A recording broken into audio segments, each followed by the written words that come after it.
Saskatchewan teachers are closer to getting a contract. Earlier this week, an arbitration board came back with its decision on what needs to be in the deal with the government.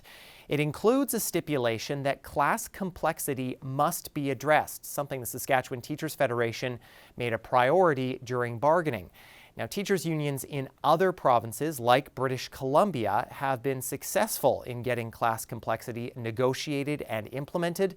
And to find out how it can be done here, we are joined by Jason Ellis. He is an associate professor in the Faculty of Education at the University of British Columbia. Jason, thanks so much for joining us. Thanks for having me. So what does addressing class complexity look like where you live? In British Columbia, we call class complexity class composition often, but it essentially means the same thing. And it usually refers to the number of students with identified special education needs in the class. And so how well is that working, and how exactly does that work?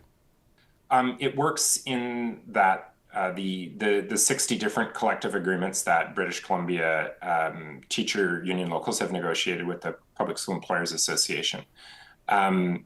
Each contains something about the number of identified special education needs students that can be in each class. If the number is exceeded, then they have something called a remedy.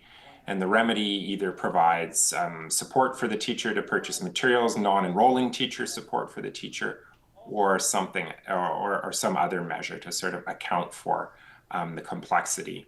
And the idea is that this allows teachers to have sort of an even workload and allows them to best teach their class in that sense.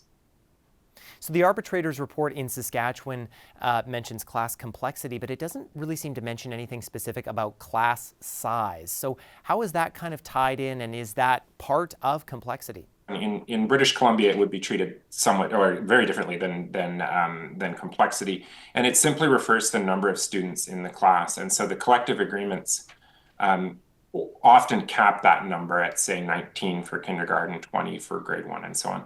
And so when that happens, there's sometimes a remedy, but there's also, the fact that school districts will have to create more classes as their enrollments rise to make sure they stay under the cap.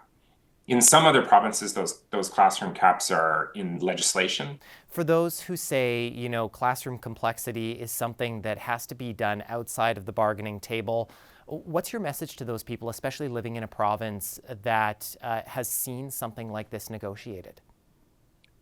I think people who say that classroom complexity should be worked out by management, by principals or by people in schools, I think they have a very good position. I think that is a perfectly acceptable way to do things. Having said that, teachers' unions have decided that they want to make this part of bargaining, that they want to bargain what they would call their working conditions or children's learning conditions. And so that means that management is going to have to sort of hand over some of that responsibility, it would appear. So Jason, of course, part of this contract is that teachers have also negotiated a pay increase. How, kind of common, I guess, is that to be put in the contract along with something around classroom complexity? Once you put classroom complexity in the collective agreement, that means that in just about every round, it will be bargained alongside salary.